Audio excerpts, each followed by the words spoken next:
কি গুরুদেব, এটা কি হাল হয়েছে আপনার? শুয়োরের বাচ্চা, দেখতে পাচ্ছিস না কি হয়েছে? বাড়া 3-4টে ছেলে আমার ক্যাম্পে ঢুকে আমাকে ঠাপিয়ে দিয়ে গেল। তুই কি বাড়া বাইরে দাঁড়িয়ে দাঁড়িয়ে বাল ছিঁচিলিস নাকি রে? মানে গুরুদেব, আমি অনেক চেষ্টা করেছিলাম ঠেকানোর, কিন্তু পারিনি। তা কি করে পারবি? আমাকে ঠাপ খেতে দেখে তো ভালোই মজা লাগছিল তোর। লেওরা এইভাবে কেলিয়ে হাড় করে থেতো করে দিয়ে গেল।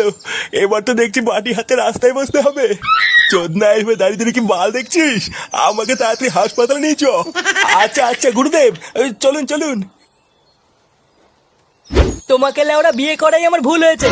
বাড়া মা হওয়ার ইচ্ছা হয়েছে তোমার, মা? হ্যাঁ, লেওরা বন্ধুদের সামনে আমার মান সম্মান সব শেষ হয়ে গেল। দেখো, তোমাকে আমি অনেকদিন ধরে বলেছি, এখন তুমি যদি না শোনো তা আমি কি করব? কি করবে মানে? তাই বলে কি ভস্রী বাবার কাছে যেতে হবে নাকি? বাড়া তোমাকে আমি ডিভোর্স দেবো, ডিভোর্স। এই কি হয়েছে রে পল্টু? বৌমার সাথে ওইভাবে ঝগড়া করছিস কেন? দেখো বাবা, তুমি যেটা জানো না সেটা নিয়ে কথা বলবো না। এটা আমার আর ওর ব্যাপার, তুমি যাও এখান থেকে। কি হয়েছে? কি বললি? যত বড় মুখ নেই তত বড় কথা, মেরে তোর মুখ ভেঙে দেবো। কোনো কাজকর্মের বেলায় নেই, ইনকামের বেলায় নেই, আবার বইয়ের উপরে গরম। আর একবার যদি শুনি তুই বৌমার সাথে ঝগড়া করেছিস, তাহলে তোর কপালে কষ্ট আছে বলে দিলাম। তোমার জন্য বাড়া আজকে বাবাও আমাকে উল্টো পাল্টা কথা বলে গেল। লেওরা তোমাকে তো আমি ডিভোর্স দেবই, এই বলে গেলাম।